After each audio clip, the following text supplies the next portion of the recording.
It's time to talk sports. It's Hacksaw's Headlines, a panorama of the world of sports, stories, comments, and opinions. Touchdown, San Diego! Now, here's iconic sports talk show host Lee Hacksaw Hamilton and co-host John Riley.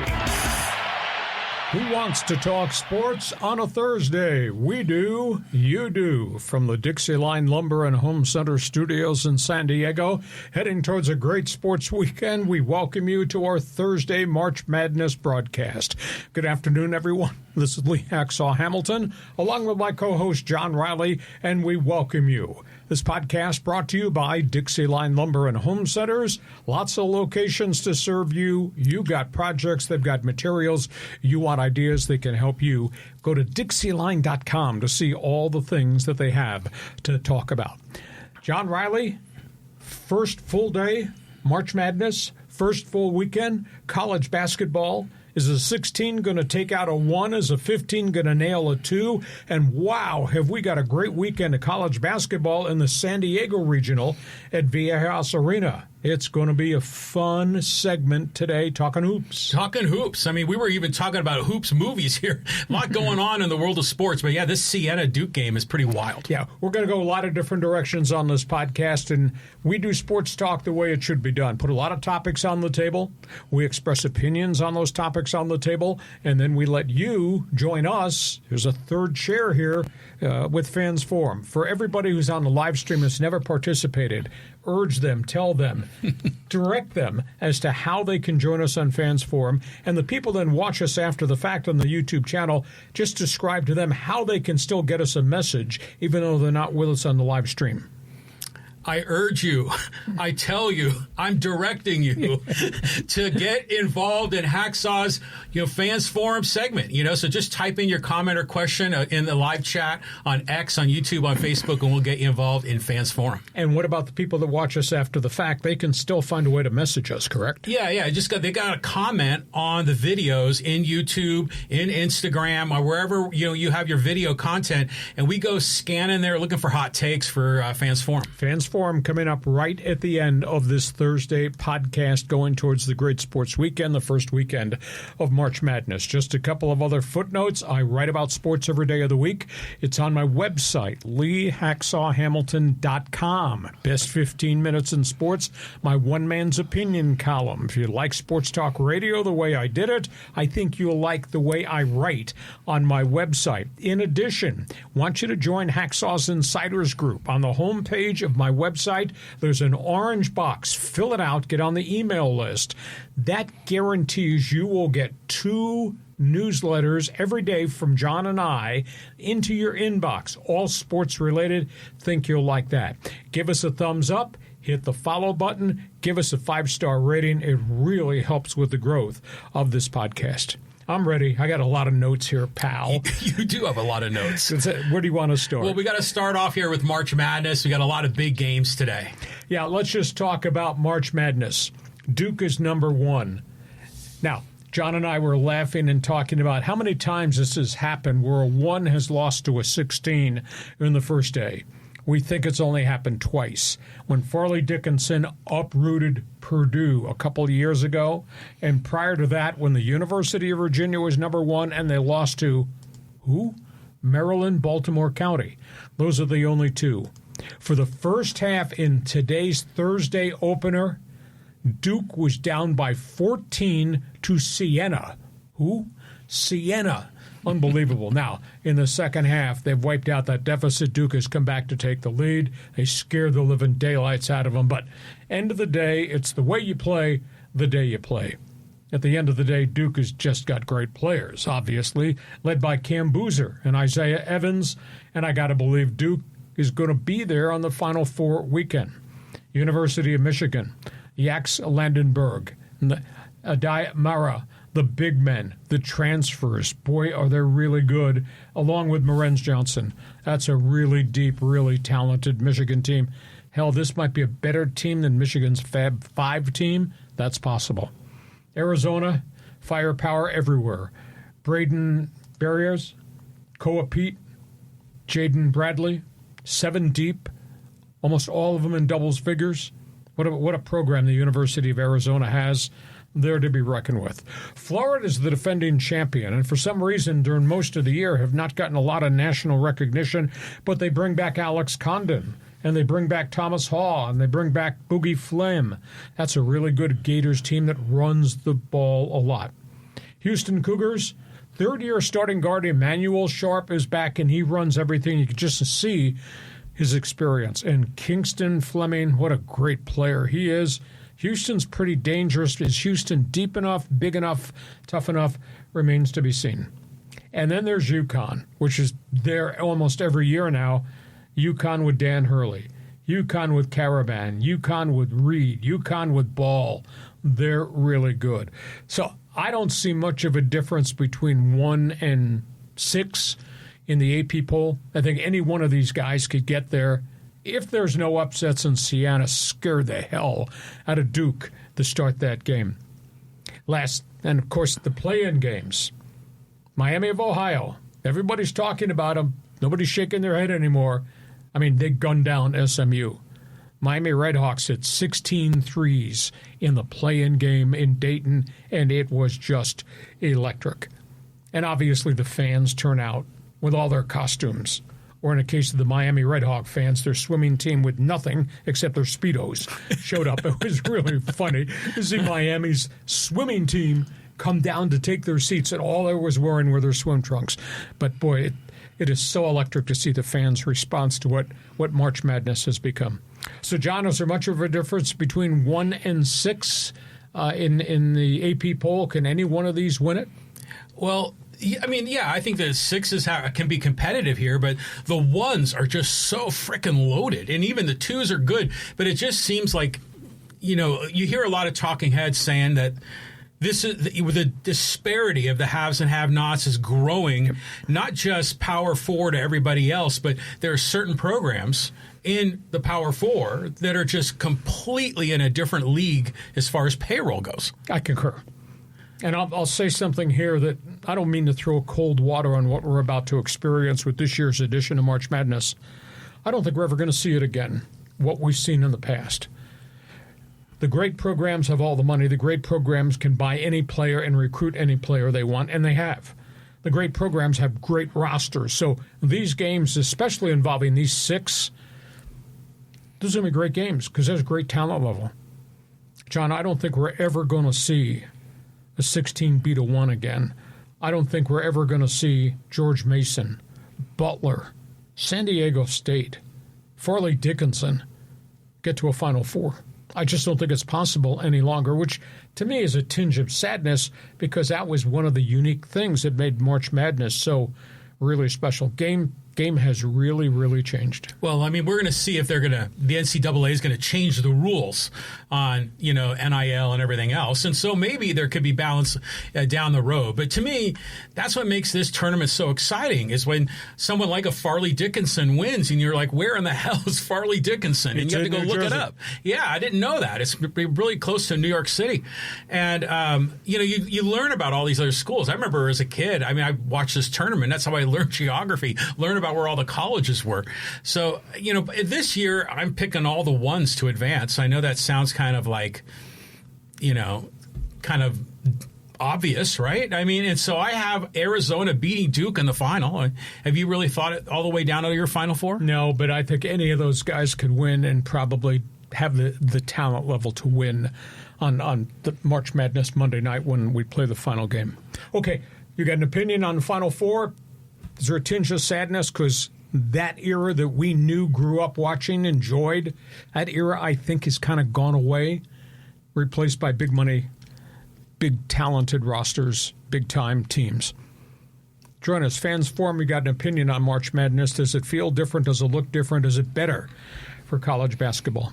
We go from people playing to the guys not playing, and that includes here at San Diego State. Yeah, San Diego State. I heard your voice in the background at the presser.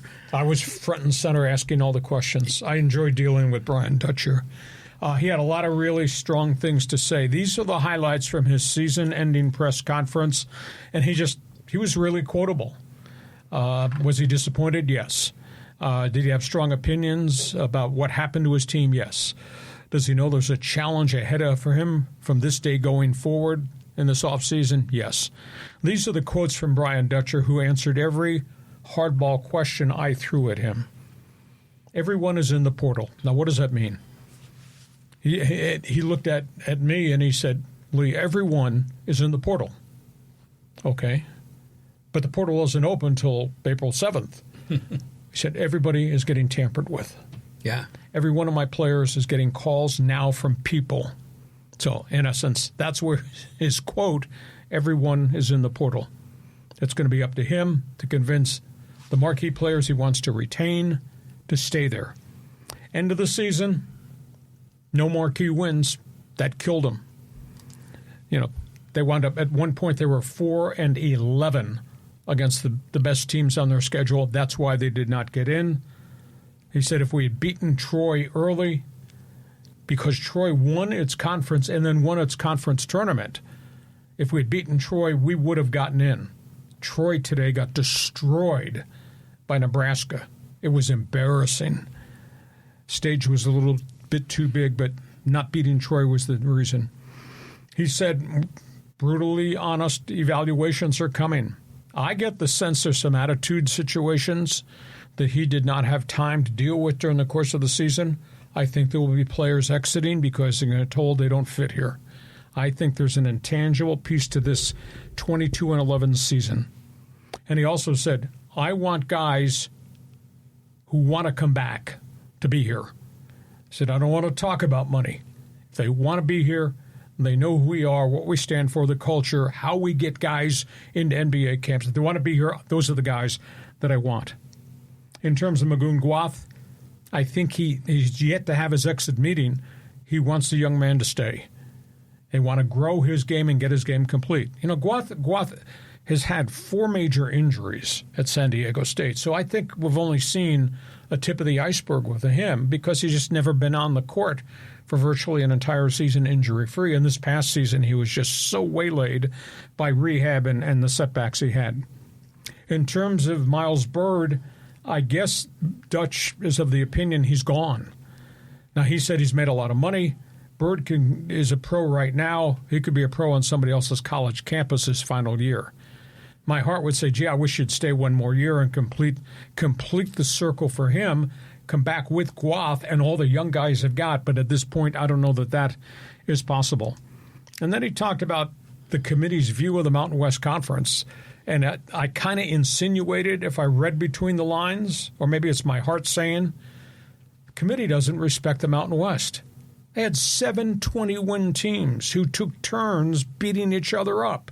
So therefore, they penalized the Mountain West because the conference was deep and the conference was good. All you need to know is what happened in the NIT in the first round, how many Mountain West teams kicked the ass of the guys that were playing in the NIT last night, and those were the runs, like San Diego State was right borderline. They're getting there. So Dutch was really good. He was really open. He was really honest. He was really blunt, and I really appreciate it. And I asked a lot of questions that I just wanted answers to, or at least get the coach's reaction to. And he talked extensively about chemistry, and he talked extensively about you can't change things in midstream. This is the team you have, and this is the team you got to coach. You can't make radical changes. I get the sense there are going to be some significant roster changes in this offseason. So, John, those are the hot bullet points from Dutch's season-ending press conference.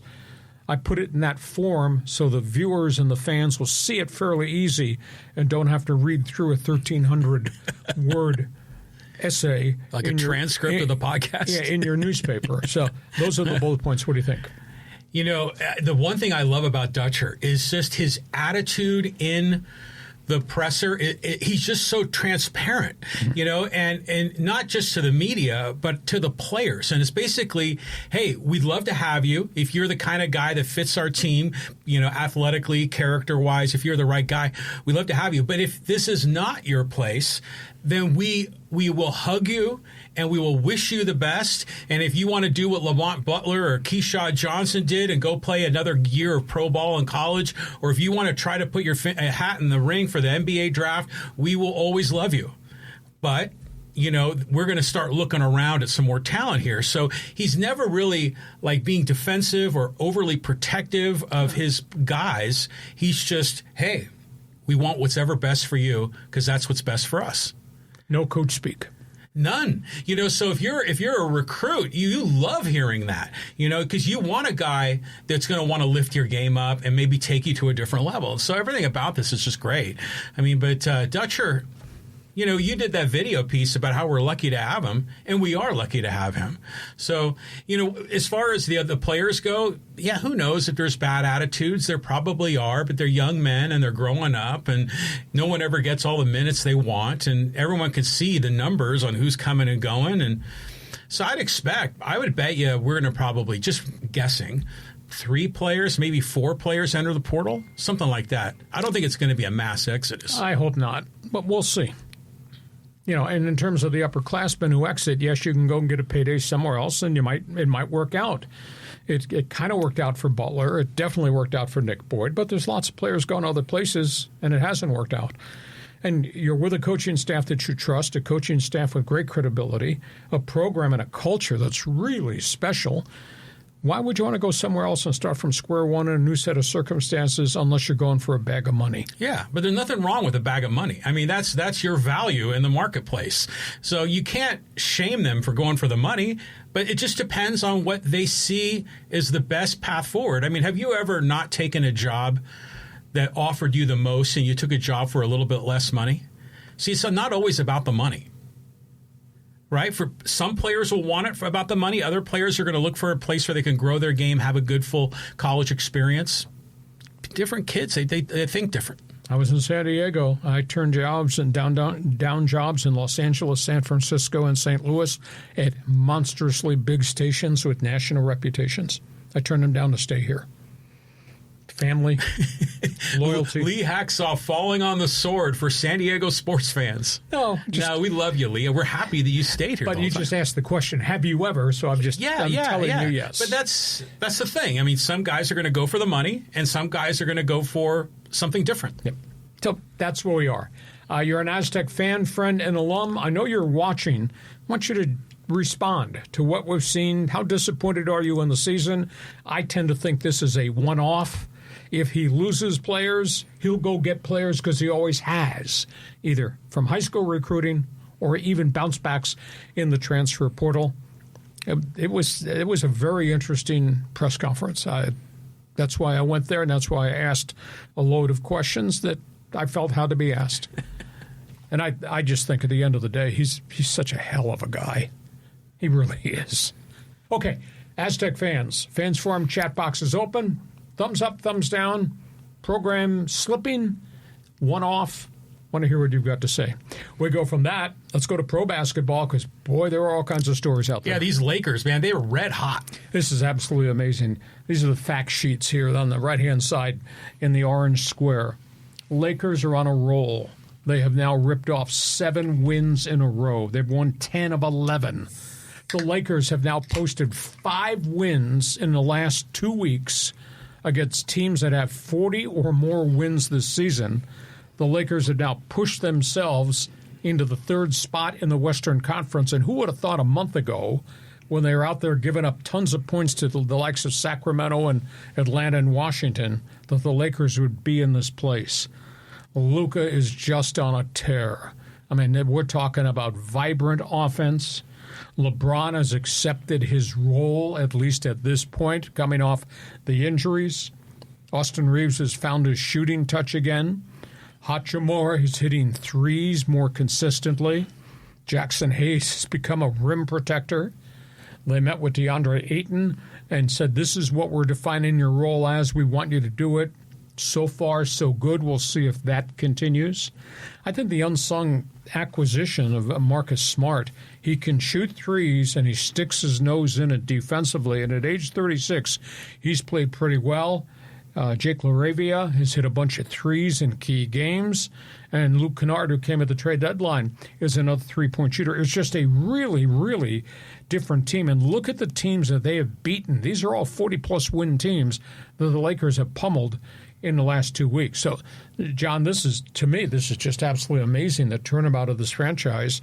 And as long as nobody gets dinged, if Luka doesn't get hurt, if LeBron doesn't go back down, looks like there's a mindset that has changed on this team, and maybe it's got to do with J.J. Redick, but something's changed in the last group of weeks with Laker basketball. Agree or disagree? Agree. I mean, that's how I was thinking of J.J. Redick. I mean, if you can go to different players that are making gigantic money, the all-time leading scorer, one of the top, I think Ayton was a number 1 overall draft pick, and say, hey, man, we're going to change your role on this team.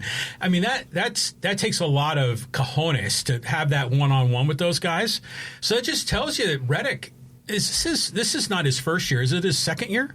Yes, second. His second year. I mean, so this is cool. I mean, because you always wonder how effective are NBA coaches these days, except for the great ones like Popovich. I wonder if Redick is moving up the list. Well, he's been able to convince them, and maybe it's also the players, as they've seen this thing come together, start to realize, if I do this, we have great success, and we might go deep in the playoffs. That's where we are with the Lakers. Their mindset is much different now. Now it matches the raw attributes of all the players they have. You're a Laker fan. You're surprised by what has transpired? They're third in the West with the arrow pointed up. Other teams have got injury problems. So it's going to be interesting the final couple weeks of the season, really interesting when the season starts. We go from that. Next topic on the table is the WNBA. Yeah, the ladies, they got a contract. They sat and they negotiated nonstop. 9 straight nights of negotiations, more than 52 hours of negotiations, and they got it done. I guess I can say this is win-win, although the owners facing a strike, facing the failure to start the season May 8th on time, the owners made changes to their last proposals, and the union walked away from the table with a bottle of champagne saying, we did very well for our clientele, we deserve this. They were arguing back and forth about revenue, and they wound up with getting 20% of net revenue after expenses. 20% is a significant amount of money. Last year their salary cap was, I want to say, $2.5 million. The cap will be $7 million this season. Great. Last year, max contracts were in the 200,000 range. Max contracts, they get 2 of them, $1 million for each if you wish to give them out to your players. They got the housing fee, and they're going to get $600,000 average salary, where last year the average salary was under $100,000 for the league. So the women came away with a great payday, and the owners, who were screaming, we're going to lose money, lose money, lose money, gave up some of their bank so we can have Caitlin Clark and Angel Reese and all the rest of them start May 8th on time. They got it done in the face of the deadline. So yeah. That was really cool, because that was pretty nasty.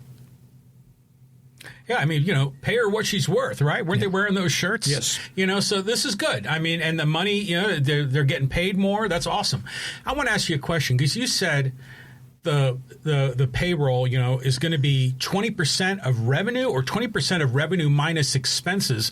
I'm wondering, are you talking about fixed costs? Because payroll is an expense. So I'm just, from an accounting perspective, I'm wondering, it's got to be percentage of revenue, right? Just no, pure I don't top think it was line gross number. revenue. I think it's net revenue after expenses. But then what are those expenses? Well, that would include travel and medical care and things of that nature. Interesting. Okay. Yeah. So it's sort of like the operating profit. They're getting 20% of that. That's right. Like right before it goes to EBITDA, right before it goes to all the taxes and depreciation and everything else. Yep. That I mean, for them, that's great, because didn't they want 24? And then they were offered 16, was it? 15. Yeah, so, I mean, this is a win, and the owners get to start the season on time, so everyone's making money. Yeah, very much so. So great story for the WNBA. Jump on board if you have an opinion. Women's basketball, they've taken such great strides in terms of visibility, TV ratings, attendance, revenues. Just, it's absolutely amazing what has happened just in the last 2 calendar years. Okay, that's all things hoops. We go from that. We are baseball-centric, and we are a week plus away from the start of the baseball season, John. Yeah, we got decision day coming here for the Padres. Look at these pitchers. Big questions. Yeah, big questions here. Tell you what, they've had a really interesting week. Walker Buehler has grinded his way through 5 shutout innings in his last start. He'll make one more start. The issue is he does not have the velocity he used to have, but he's shown more craftiness. I tend to think very trustworthy as a member of the back end of your rotation. Buehler has proved himself. They got to get him on the 25-man roster. They're going to have to make some roster moves shortly. I don't know what to make of German Marquez.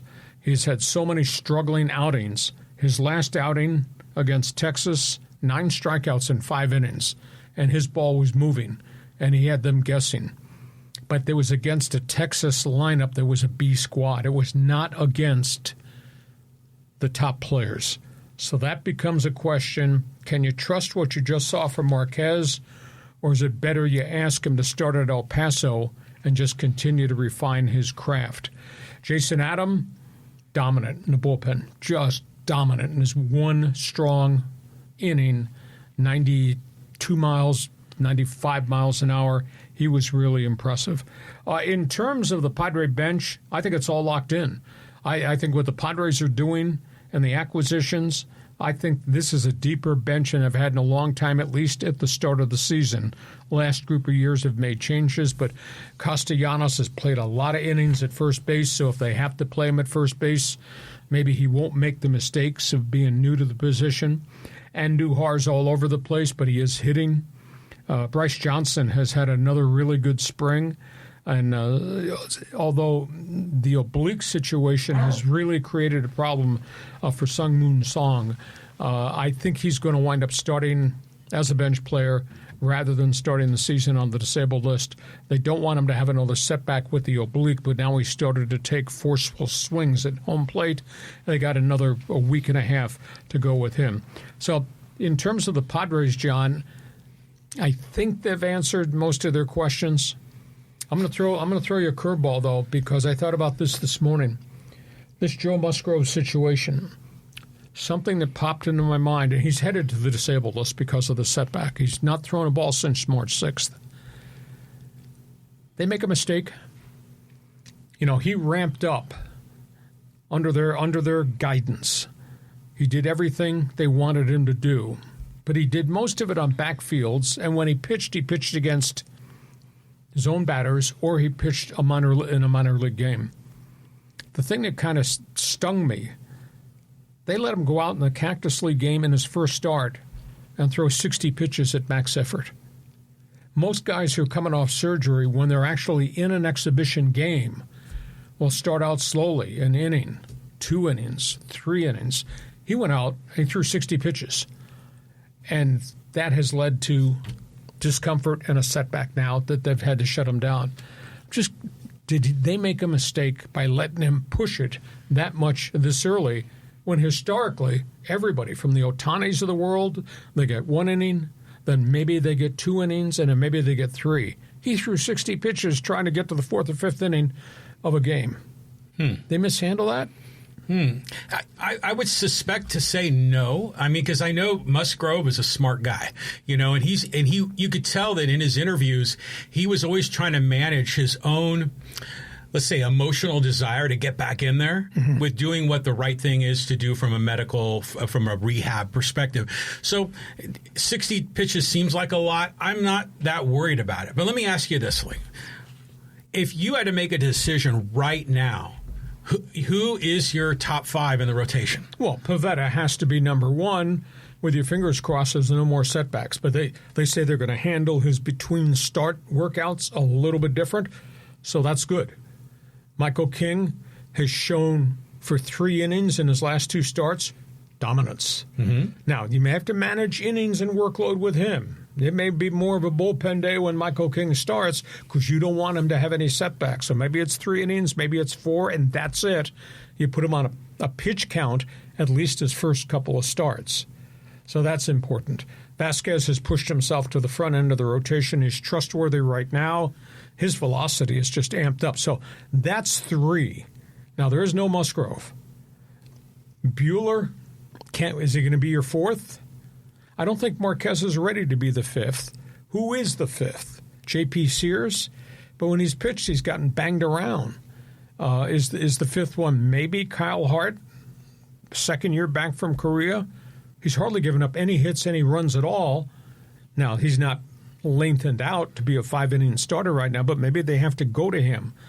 I don't think you want to go to a bullpen day or 2 bullpen days a week as part of your rotation. To me, they're a little short on arms because most of the other guys they've tried to bring in, the McKenzies of the world, they're going to wind up at AAA El Paso. Gonzalez, AAA El Paso, unless he's going to leave and retire or opt out. So they're a little bit thin in that area. Yeah, they are thin, but we know Canning is coming back in May. But there's no guarantees. Well, he's not pitched yet, and we have to see how his Achilles holds up in live fire max effort Well, he's action. been pitching. The problem is he just can't field his position. Mm-hmm. So he's still in the bullpen. He's throwing. I heard he's throwing well. But if it's up to me right now, I think Marquez is going to be the number 5. I mean, he's got a guaranteed major league roster spot. He signed an MLB contract, not a minor league deal. So the Padres, and assuming he's not hurt, he's going to be the number 5. And I don't even know if they need the number 5 on the first or the second turn through the season, because usually in the beginning the games are a little bit more spaced out. Mm-hmm. Okay, we'll see what Padre fans have to say. We do baseball because we cover baseball on this podcast. Jump on board, Fans Forum chat box. Somebody answered the question, did they mishandle Musgrove? Should he have been allowed to throw 60 max effort pitches in his first outing in live fire exhibition game? Because that's where the setback came from. Well, here, I got another question. Where's Ty France on your list? I mean, is he not going to make the team, I think? I'd put him on the team. But again, you have to find a roster spot. Yeah. Because he's one of those non-roster guys. But he's hit his way onto this roster. Oh, he's totally deserving. As a super utility guy. And then, technically on your bench, Campusano would be there, right? He's a backup catcher, though. But still, he's on the bench, So that's the question is with 26 guys, can you fit them all in? Oh, yeah. I do like this bench. If you add Ty France to that bench is good. It is. That bench is proven. Yeah, it's better than Yuli Gurriel. And, all those guys. Okay, Padre Fans Forum chat box is open. You got an opinion? How much your response about this Musgrove situation? Mistake made there? Too much too soon? Big setback to me. Tell me what you think. We go from that. Let's go to the Dodgers. The Dodgers, they've got big decisions too. Yeah, they do.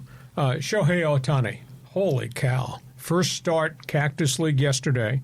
Now, again, he threw with Team Japan in bullpen. He had very exertive bullpen sessions, did very well. He goes out, throws 4 innings, gives up 1 hit, clocked at 99, and he is ready. So Dodgers come opening day next week. They got Yamamoto, who's in full gear prep. They got Glass now. So far, so good health-wise. You got Ohtani. Now, once you get beyond that, the Dodgers, I don't know what they're going to do with Sasaki.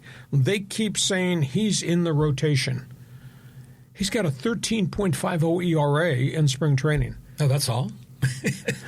That's not good? No, he's got 2 pitches, can't control the third pitch, high pitch count, walking a lot of batters, giving up hits and runs.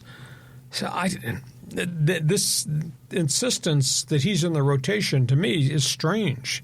He's got options. Send him to Oklahoma City and let him work on developing the third pitch. So that's where we are with him. They just sent out Ryan River, who had pitched really well. Now, he's coming back from elbow surgery. He's pitched really well. They've sent him to Oklahoma City. They're going to put him on a pitch count to start in the Pacific Coast League. Roblewski is going to be the emergency left-handed starter in the rotation. They just optioned Kyle Hurt. They've yet to make a decision on Landon Knack. Hurt's recovering from surgery. They're going to handle him much like they're handling Ryan River down in Oklahoma City.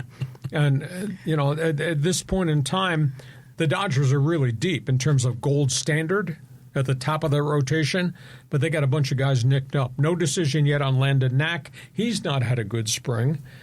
Gavin Stone is going back to AAA. He had a shoulder setback in camp, and Bobby Miller is in shutdown mode because of injuries to his shoulder. So I know Dodger fan will say, why are you bringing all this up? Well, I'm bringing it up because it's the story of the day. There's no doubt they have a gold standard big three in their rotation and very deep in the bullpen, but they got some nicks, if you will, at the back end of their rotation. And John Riley says... Well, isn't Emmett Sheehan in the rotation? He's in the mix, too. Yes. Yeah. So I just look at this, and weren't we talking about the Dodgers earlier, that they might have a six-man rotation to start the season. Mm-hmm. And now, you're asking questions about the back end of the five-man. Yeah, a little thin at the back end of the five-man. But Sheehan, I should put Sheehan in there, too. They're so deep, it's unbelievable. Oh, yeah. The Dodgers are loaded, and Ohtani's ready to go, man. Play ball. So that's Dodger baseball. Got an opinion. We'll talk about that next week. Next week, we're going to do our baseball preview. We'll do a quick hit division by division, talk about the teams and who's hot, who's not, etc. So if you're a baseball fan, be with us next week on the podcast. We go from that. Let's talk all things Angels. Angels have also got big decisions. Boy, Angels got big problems still. I'm not sure what they're going to do with this pitching staff right now. They have 2, maybe 3 at the most. Alex Manoah can't get people out. They should ask him to go to AAA Salt Lake City and just let him work. His ERA is 9.75. Look at the bases on balls. I mean, that's just staggering. 14 walks in 15 innings. He's not pitching up here. He's not throwing anywhere near like he threw first year and a half with the Toronto Blue Jays. Drew Pomeranz, they gave him a window of opportunity. Now he's on a $4 million contract. But he can't get guys out in spring training. If he can't do it in spring training, you're going to call him in from the bullpen and expect him to be a setup guy or a closer. So they got a Pomeranz decision.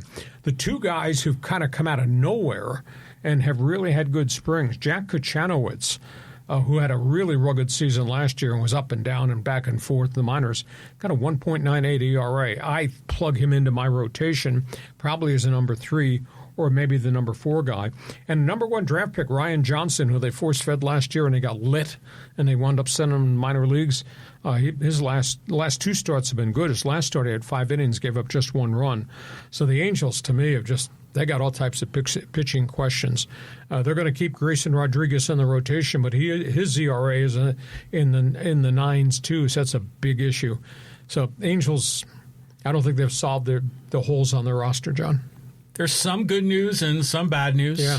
Now, I remember, didn't the Angels, 4 years ago, draft all pitchers in 1 year? Yeah, 1 or 2 of them have gotten cups of coffee, but a bunch of them have broken down. The others just have not panned out yet. But we got 2 young guys here on the list. So that's good. I mean, by the way, Drew Pomeranz, that guy, it seems like he's taking a bag of money everywhere he goes. He never plays. He's a good guy. He had a promising career in Colorado that was beset by the fact he was pitching at Coors Canaveral. Yeah. And then he got hurt, and he's had nothing but injury problems, interspersed with some good seasons with the Padres, a good season here or there with the Cubs or the Red Sox, but no consistency whatsoever. Angel fans, feel free. Be part of the conversation. Jump on board now. We go from that. Last topic before we get to halftime on this Thursday podcast. Did you enjoy the WBC? It was awesome. What a great tournament that was, Lee. Yeah. File this one up here. Just absolutely amazing. All kinds of storylines coming out of the WBC. Venezuela, that bullpen was just amazing. They choked off Team USA's bats. Team USA did not hit through the whole tournament for the most part. The batting averages of Judge and Vlad Guerrero, Bregman, even Bryce Harper, despite the 1 heroic home run, just substandard. Team USA's big issue there, but Venezuela won it. Holy cow. And it was stunning that the DR, with all those big bats, the Dominican Republic didn't get to the finals. Japan did not survive either. Japan was a little bit thin in the pitching ranks. TV ratings are just absolutely spectacular. 7 million for the semifinals. We think the ratings that are coming out sometime today going to be 9 million for the championship game. Hell yeah. All-time record. I was really bothered at the end of game ceremony. Obviously, Fox TV showed the elongated celebration with Venezuela, rightfully so. And then they showed the medal celebration when they gave the Team USA players their medal. And the way they acted as Rob Manfred gave them their second place medal, and guys took 2 steps from the commissioner and took the medal off. Not a good look for Team USA. The fans, just electric. Holy cow, the fans in the stands were so superb. I've said this often, a celebration. It was like a Mardi Gras for all the fans. It didn't matter whether it was the Dominican Republic fans or Venezuelan fans or the Japanese Pacific Rim fans. And today, Rob Manfred, answering a question, what's next for the WBC? He said, we will now seriously consider midseason. And, dude, that means to me All-Star Week. Yeah. Put it in All-Star Week. Make it special. Make it a 10-day tournament. Put it in All-Star Week. It is interesting, though. Mark DeRosa, in his exit interview, the manager at Team USA, said the U.S. team had huge challenges putting together the pitching staff, that they had to sales pitch pitchers to come out of spring training and be ready to pitch, even if it's on a pitch count in WBC.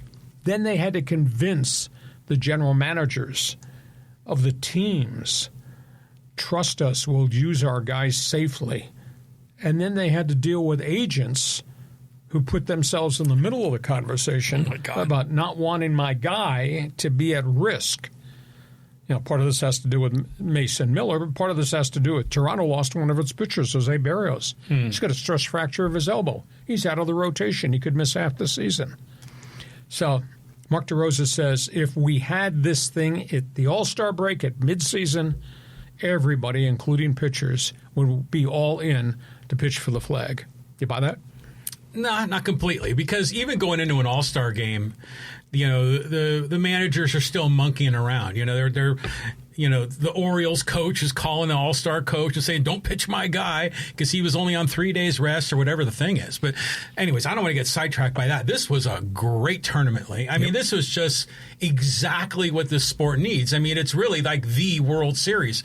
And Aaron Judge was saying how there's more electricity at these games than there is at a World Series. Well, that's because it's the international fans who love their sport and their team. It's so awesome. Yeah. I mean, it's different than a Yankee-Met World Series crowd, which would be a stadium full of fans. This is a different Mardi Gras environment. Oh, yeah. Yeah, it is. It's great. I mean, so, bring it on. I love the idea of moving into the summertime around the All-Star break. But, what's your take on this? Like, you see you got your broadcast team, and then you've got the pregame, postgame. And the pregame, postgame is A-Rod and Jeter and Ortiz.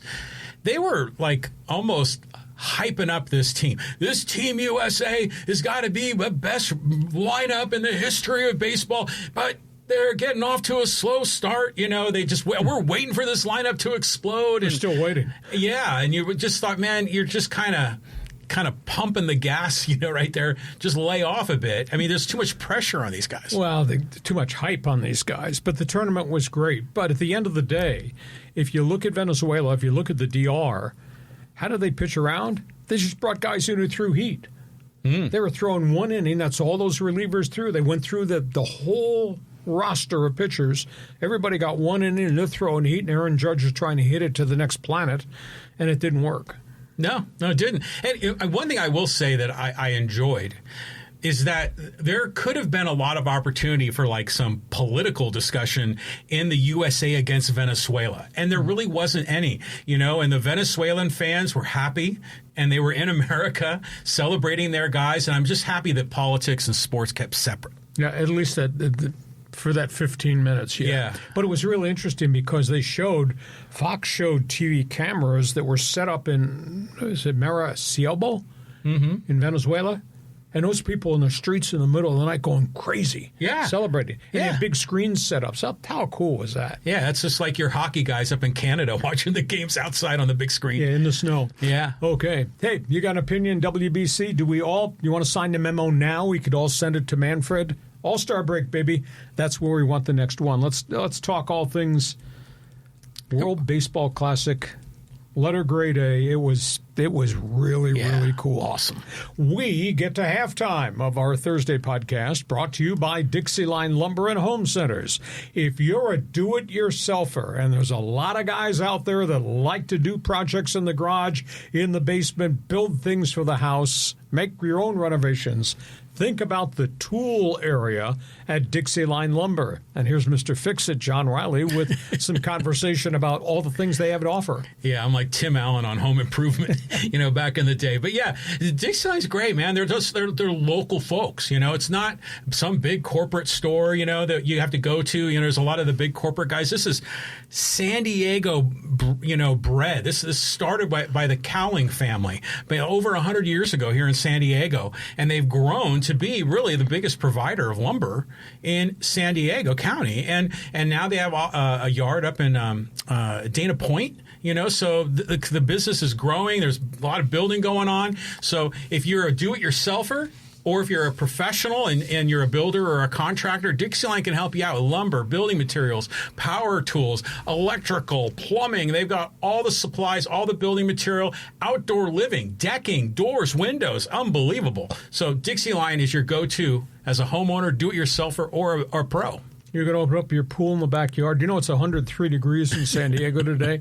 John needs to open her pool. We ought to do this pool side with the pretty girls. Yeah, hacksaw with the pretty girls. Let's go. How about John Riley with the women?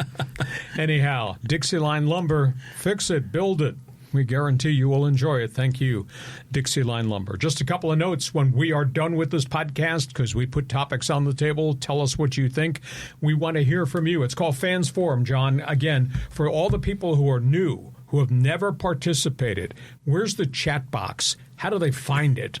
And how do they ask questions, make statements, challenge us, critique what you're wearing today? How do they do that in Fans Forum? See, I think back in your view of the chat box, it's like one of those little suggestion boxes that looks like a tissue box. That's how it probably was back in your day. That was the chat box. No, but here, the chat box is right on your screen. It's the live commentary. You can make some comments, questions. Just drop them in the chat below the video on the live stream on Facebook, X, or YouTube. We'll get you involved in Fans Forum. Just a reminder, I write about sports every day of the week. I invite you to check my website. It's really different. LeeHacksawHamilton.com, an absolute ton of stories. It's under the Best 15 Minutes page on my homepage. And there's also the One Man's Opinion column. I write a column every day of the week on my website. It's absolutely free. And also, when you go to my website, there's an orange box in the upper right-hand corner. Fill the information and join the Insiders Group, because that gets you on the email list. John and I send out 2 sports newsletters every day, Monday through Friday, so that'll be in your inbox too. So join us. Want you to tell everybody, share what we do Mondays and Thursdays, 1:30. Subscribe. When you subscribe on the YouTube channel, you will get the alerts every time we put new videos up. Do you know last week, in addition to the podcast, because he counted it. Last week, between us, we put 28 additional video things up on our YouTube channel. I mean, there's a lot of unique and very different content. So share, subscribe. Give us a thumbs up. It helps us grow. Find that thumbs up button. Hit that thumbs up. Hit the follow button. And if you can, on Apple, give us a 5-star rating. Pound us on Apple, because that really helps us grow this thing too. Pound us on Apple. Okay, that's all things. Back to the topics on the table. You are a fire hose of sports content. I spend my whole week just editing videos for you, man. I mean, you got so many hot takes. It keeps on going. John has a bad reaction. It's like acid reflux, because he knows in the evening I'm going to send him the best 15 minutes in sports in my column, and he knows there's a volume of work he's got to do to get that posted also for you, the viewers, on the Insiders Group. John has acid reflux because he knows it's coming by 9 o'clock every night. Dude, you're unbelievable. All right, yeah, you are. I get like text messages at like 10:30 at night. Sent the stuff. You got it all now. I mean, you don't stop either. It's my DNA. I am not going to apologize for being bleeping brilliant, people. I am who I am. Oh, we move on.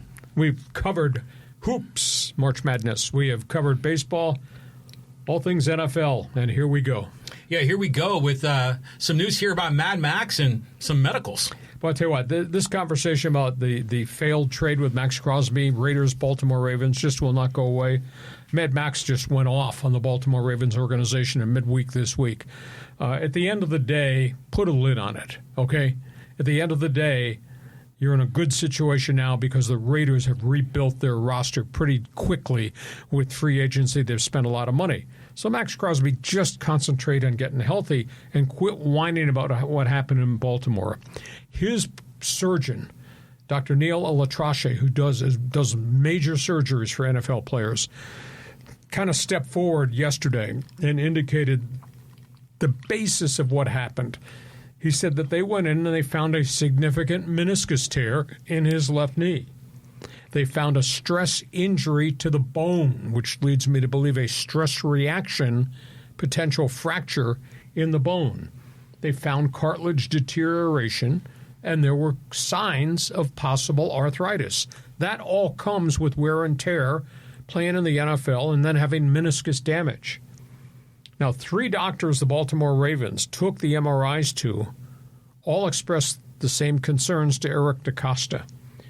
Now, there was a delayed meeting. Crosby's all upset because he traveled cross-country and had to wait to meet with DeCosta and then meet with Jesse Minter. I was told from Baltimore beat writers that DeCosta and Minter did not want to meet with Crosby until they had the final definition from the consultants who viewed the MRIs, and that came back in negative light.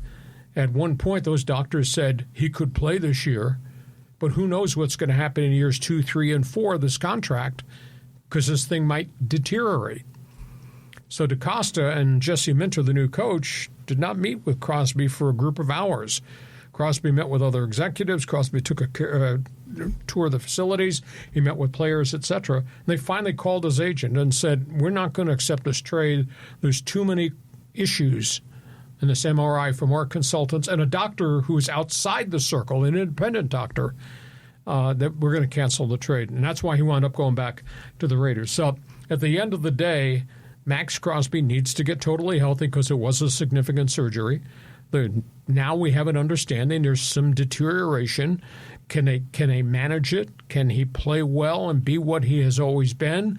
Or will his productivity decline a little bit? But Max just needs to let it go, just get healthy, get on the field, because the team that he left was awful, and the team he's returned to since the trade was voided, pretty significant. But, boy, the yapping just keeps going on and on and on.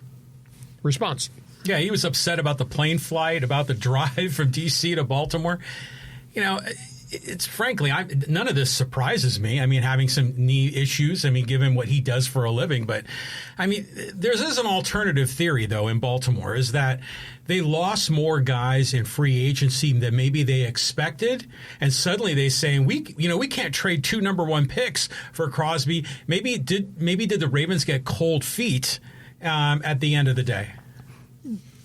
People that I talked to said no. They think this was all medically driven. Interesting. Because they had an offer to Trey Hendrickson on the table when they made the Crosby trade. They wanted to sign them both or bring them both in. Oh, wow, 2 pillars. Yeah, exactly. Mm-hmm. But Hendrickson's a different guy than Crosby. If you asked me to pick one over the other, I'd take the Raider defensive end than I would Trey Hendrickson out of Cincinnati. But well, should the Raiders be concerned with all these medicals? Well, but he's under contract, so it is what it is. So I just wish this piece of the controversy go away. Just get ready for the season, because everybody should be talking about the revamp of the Raiders roster, and now you got Mad Max back as part of this revamp. Instead, everybody's talking about Crosby being unhappy. Jeez. Anyhow, so you're a Raider fan. Raider Nation, feel free. Jump on board. Your opinion about who do you believe? Mad Max being offended, or the Ravens listening to the doctors who say there's too much risk involved for a 4-year contract to be taking this guy on? Fans Forum chat box is open to go from that.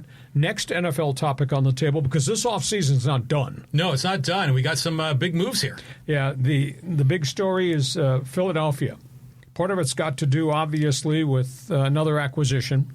Marquise Brown, Hollywood Brown, Kansas City Chiefs, caught 40 balls last year. He signs in Philadelphia. Signs a 1-year deal. We're waiting to see if Philadelphia is going to execute the A.J. Brown trade, because that's the rumor that's out there, that the Rams and the Patriots are both back in conversation with New England to get A.J. Brown, the very unhappy 1,000-yard receiver. Everybody that I network with is of the opinion he's going to be traded, that Philadelphia is just tired of it all. So we'll find out if A.J. Brown winds up going there. Marquise Brown becomes an insurance policy if they make that trade. 49ers, they had already signed Mike Evans, Tampa Bay. might be a Hall of Fame wide receiver. He's still got time left on the clock. They signed him, and now they go out and they get a speed receiver in Christian Kirk. Christian Kirk's explosive, big yardage after catch guy in Jacksonville. Same thing with the Houston Texans last year. He signs in San Francisco. That's a good upgrade. And Cleveland just keeps adding. They've rebuilt their whole offensive line, and now they've gone and got another pass rusher. This kid played at Iowa, A.J. Epineza. Played with Buffalo the last couple of years. I don't understand why Buffalo would let him go. They let him go. They let Joey Bosa go. I don't know what Buffalo's doing, but this guy is a speed guy who is more of an every down guy than he's just a special utility pass rusher. So he goes to the Cleveland Browns. So that's where we are. Offseason is not over. Virtually every marquee name is off the board. Now we'll wait to see if this A.J. Brown trade happens. A.J. Brown goes to the Rams. Holy cow. Yeah, holy cow. I mean, that would be unbelievable. Yeah. But, what about the Chargers? I mean, are they done? Are they not dealing anymore? There's no names they're interested in? No names, really, to speak of. I don't think they spent correctly. They spent because they had to re-sign people. But as we sit here in March, Charger fans, join me. Tell me whether you agree or disagree with me. As we sit here in March, this is a lesser team than we had at the end of last season. Yeah, definitely. And a lot of Charger fans are freaking out right now. There's other Charger fans that are saying, relax, Lee, we got this under control. Don't worry about it. But I don't know. I mean, it's the Chargers. Things always go wrong. All the free agents are gone. There's nobody to go get. I mean, there were 3 quality offensive linemen, interior offensive linemen, and they didn't get any of them. They didn't bid on any of them. How's that possible? Well, they got one, didn't they? Well, they got a second-line center from the Washington Commanders. Yeah. He's better than what they had, but was not rated that high, and they did nothing at guard in terms of name people. And they lost Zion Johnson. Are their tackles coming back? Yeah, well, so far so good. Physically, they hope they hold up, and there's no setback from the ankle surgery or the knee surgeries for Slater and Alt. And Pipkins is coming back, right? Yeah, but he's a utility guy. Well, he's not like he can't play a start. He can't start at guard. He can start, but doesn't mean he holds up. Yeah, so it's like those 3 middle positions. Who are they going to be? Well, the center from the Washington Commanders is going to be better than Bozeman, but they got nothing at guard, and the guys they brought in, they were found wanting other places and are coming here. And then do they have a quality, third tackle, that they could use? Pipkins, but he's been found wanting every position they played. He's a big, wide body, but he doesn't make a difference. Wasn't he a number 1 pick? No. So I remember there were 3 number 1 picks. Oh, it was Slater, Alt, and Zion Johnson. Okay, not Pipkins. Okay. So that's where you're a Charger fan? Join me on this podcast. You tell me what you think. I just think it's a lesser team right now, and there's no way to make it better. They lost multiple defensive tackles who jumped in free agency. They lost Owe, the blitz linebacker, had all those sacks. He's gone. To me, it's just not the same football team. Agree? Disagree? Feel free. Fans Forum chat box is open for business. Last topics on the table, because we're going to have a lot of time for fans today. Go ahead, John. Yeah, you got the high-speed sports wire, SDFC. Yeah, tough loss, blowout loss. Boy, they got dominated, and they got knocked out of the Champions Cup. The way these tournaments are, you play 2 games, and it turns out to be aggregate score that's the decision maker. Mm-hmm. So SDFC beat Toluca, Mexico, 3-2 here. Went down there and got shut out 4-0 and got totally dominated, got blistered.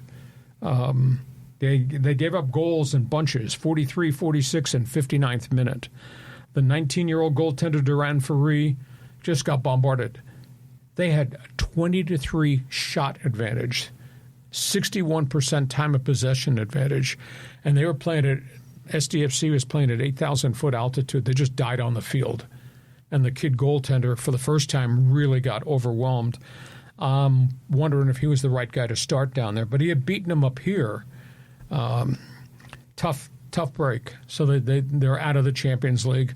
And now they got to turn around and they get back into MLS play on Sunday night. So they're 3-0-1, 3 wins, no losses, 1 tie so far in MLS. So that's where you're going to focus your concentration on.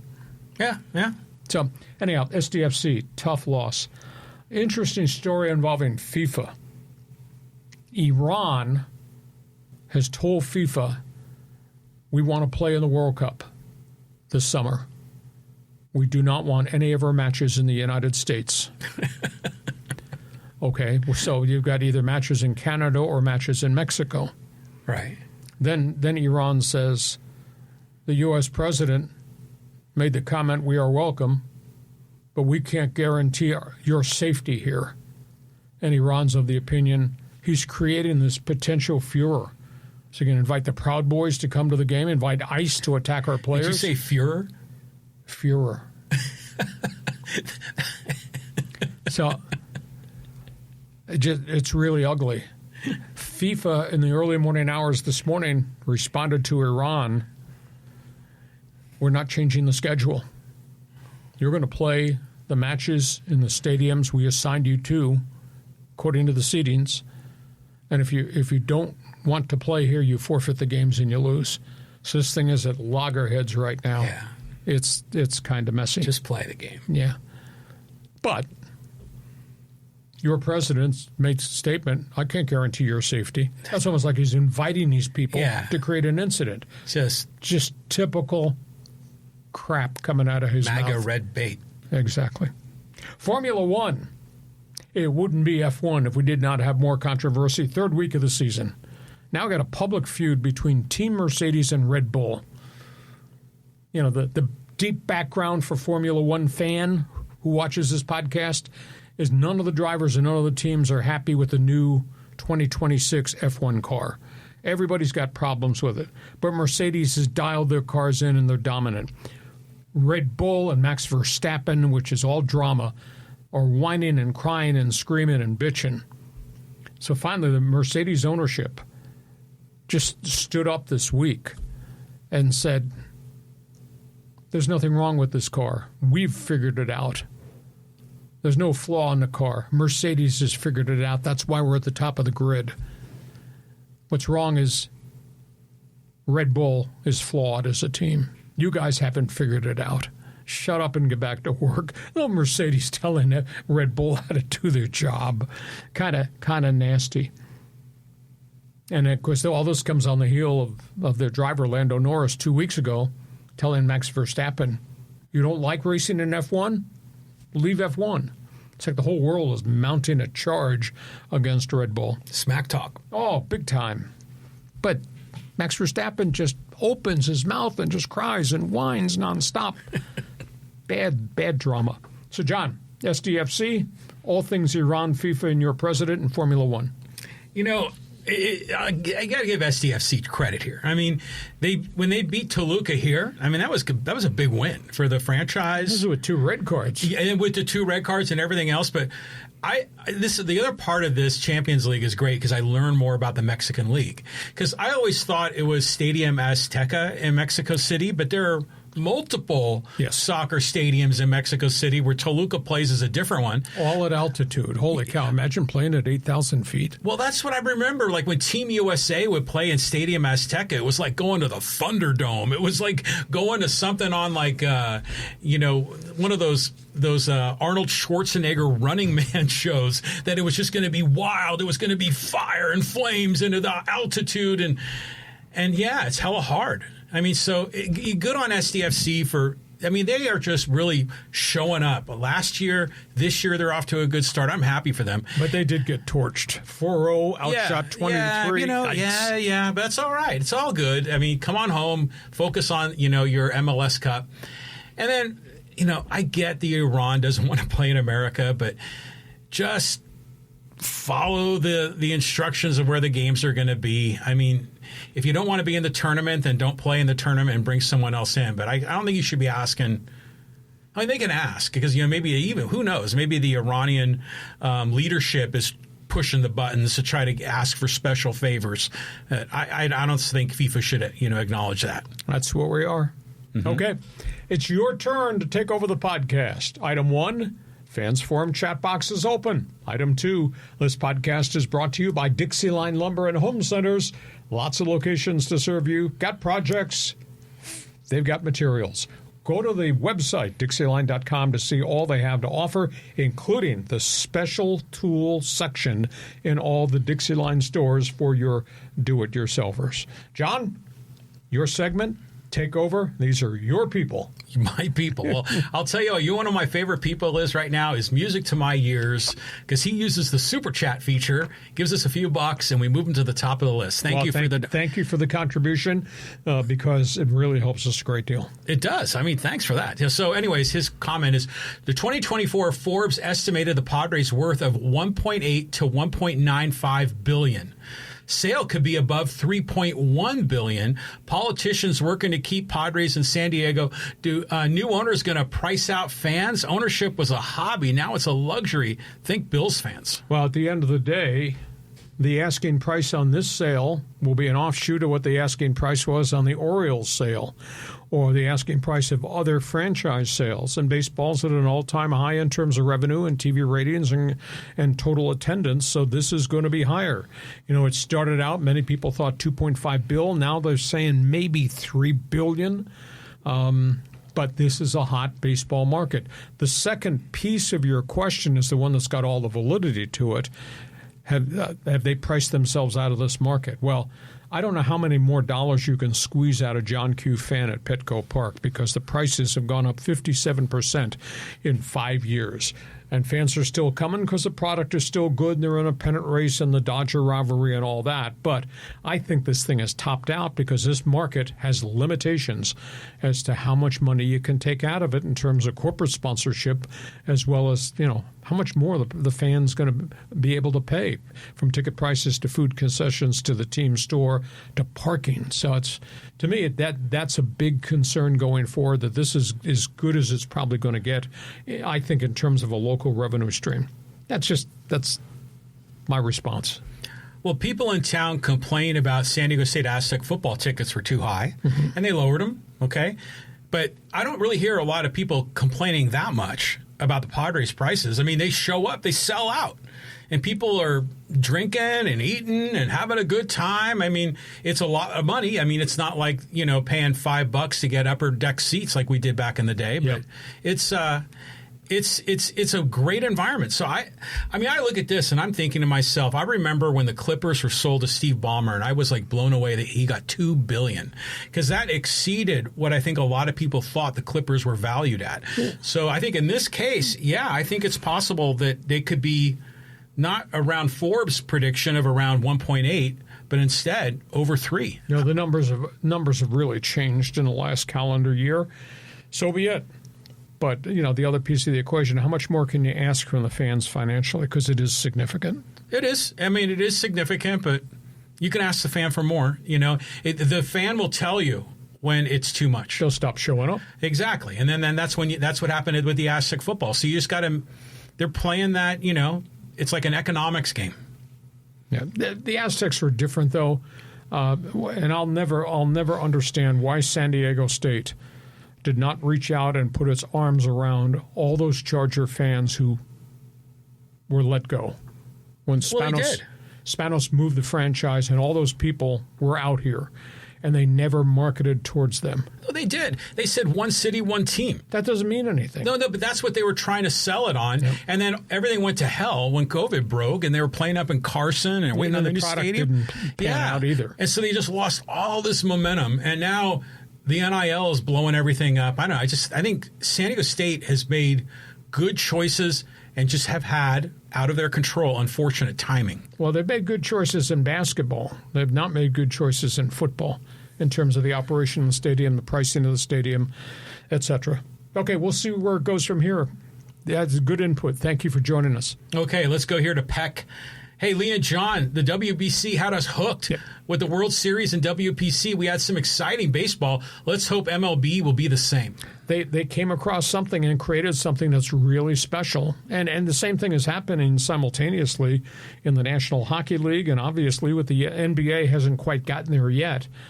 But they've got something really electric. And now make this a week-long, 10-day event and move it to the middle of the summer. Wrap it around the All-Star break, because I guarantee all the pitchers who were hesitant to make themselves available in March because they're not ramped up, ready to go. They'll be ramped up because it'll be in the middle of the season. And, you put a push limit on these guys. But I swear to you, every ace starter or closer will want to be part of this. And I'll give you my 3 innings max in a start in the WBC. I just think it'd be phenomenal. Holy cow. Well, you need like 10 days to do this, right? Yeah, I'd say. So that means you need an extra week. But you have the All-Star break, which actually isn't even a full week. It's only a part of a week. So then that question becomes, if you have to block out 2 weeks to do this tournament and the All-Star game and the Home Run Derby and all that, does that mean you go back to 154 games? I'd sure like to see it, but I don't know that ownership wants to give up the revenue stream from a 162. So now are we going to start the season on March 20th? Are we going to wrap it up on October 15th? Mm-hmm. So these are questions. Are we going to have double headers for one ticket price? I don't think we'll have that. No. There are some mechanics that'll take time to negotiate through, but at the end of the day, you've got something that's red hot that the globe wants. Yeah. And this is about building the brand globally. That's great. I just love all the energy, and I like the showmanship of the Latin culture, and not just in the fans, but the way the boys play ball. Yep. And we need more of that in Major League Baseball, in my opinion. And you get better rosters because everybody will want to play now because it's the middle of the season. Yeah, and it's got a worldwide audience, you know? It's awesome. Just awesome. Thanks for joining us. Okay, let's go to Carlos. Lee, I told you so. The Lakers need some time to get everyone healthy and gelling together. Give them credit. They're going to be a tough team to play in the playoffs, experience and grit. Well, also some teams are really dinged up, and that's got something to do with it. But they've really come together. When they were facing this chunk of the schedule, I said, this is going to be the end of these guys. These guys are going to get buried. They're going to wind up being a play-in team again. And instead, they've gotten healthy, they've gotten hot, and they've convinced some of these guys, this is your role, come contribute and just do this. And it's worked. They've won 7 in a row, 10 of their last 11. Real deal right now. And as long as there's no setbacks, they're going to be a force because now they got guys playing up to their max potential that weren't doing that the first half of the season. I'm just impressed with J.J. Redick. He's kind of cracked the code, because we've been trying to figure out how to make this roster work with LeBron, without LeBron, and he's maybe got the right rotation, the right roles for everybody. Good on Redick. Yep, I concur. So we'll see where it goes. Got a couple more weeks, then we get the postseason play. Thanks for joining us. All right, let's go to Sports Fan. Hey, Lee Hacksaw Hamilton, is it me, or does it look like Shohei Ohtani's arm is injured in the dugout after the coach pulled him out of the game yesterday? Nobody's heard that. Nobody said that. The guy went 4 innings, gave up 1 hit, clocked at 99. There seemed to be nothing wrong with Ohtani. He's going to be in the rotation. Now, he may be limited as to how many innings he's going to throw in his first couple of starts. I could see it, 4 innings first start, 5 innings second start. They're not going to max him out right at the get-go. But I don't see any problems at all. I talked to a guy that was in Tokyo that actually watched his bullpen, a U.S. reporter, and he said it was just electric. He said the Japanese batters couldn't get bats on the ball, and he was just darting and dashing and throwing heat. So that's where we are. You ever like in a bullpen session? It's pretty cool, actually. Oh yeah. It's because my kid, when he was playing ball in high school, we would go to his pitching lessons, and the coach, a great coach here in town, Dom Johnson, he had pros there throwing. And it is electric, to see certain guys, if they've got the it factor, and they're throwing heat, they have a lot of movement, and you're like, holy crap. And just to hear the pop in the catcher's glove, it's a special vibe. And when you see some of these guys throw off the mound, you almost hear the ball go whoosh. Yeah, like whistles. Yeah, whistle sound. It's amazing. Yeah, but I think Ohtani is fine. I haven't heard this news about an injury. Well, just have to see where it goes. But Dave Roberts said yesterday that obviously it will be a slow go period when he gets the ball to start. He'll be in the rotation the first week of the season, but it won't be 7 or 8 innings. It'll be maybe 4 innings, and they'll try to build pitch count there. Yeah.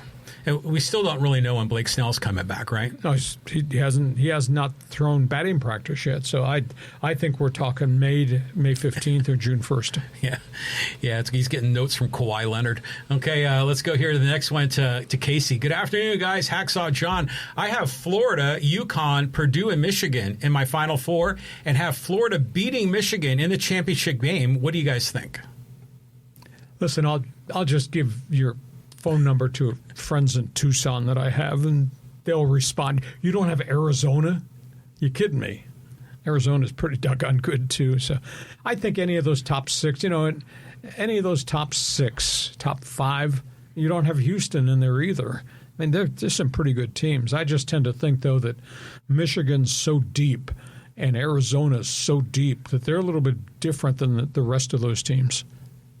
Yeah, I just, my measuring stick is the Aztecs played Michigan and Arizona, and that was like How'd that work out? David and Goliath. The Arizona and Michigan are just so big, so powerful, so athletic.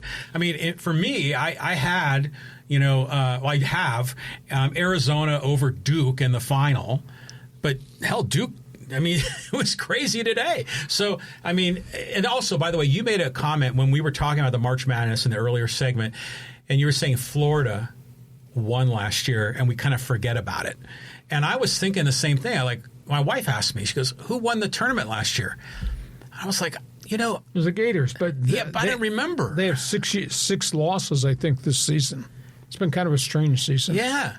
I don't know why I don't remember. Maybe because I keep remembering UConn winning all the time. Mm-hmm. But I knew it wasn't UConn last year, but it was Florida. And yeah, they had that one kid, that guard, who was really good. He got drafted in the first round. Yeah, they're good. But this is a great year. I mean, the talent level of the upper echelon teams is really, really special. Okay. All right, let's go here to Richard. Fans Forum question. The tournament always gives the bigger conferences priority. The little guy who won its conference gets buried and always gets an unreasonable first-round seeding. Bias will always rule. I concur. Like I said, new era, old era gone, end of the day. Everything has changed. Landscape has changed with the transfer portal, NIL money. All the teams at the top all have a lot of money, and they just go buy the players they want. And so I don't think we're going to see 16s ever beat ones again.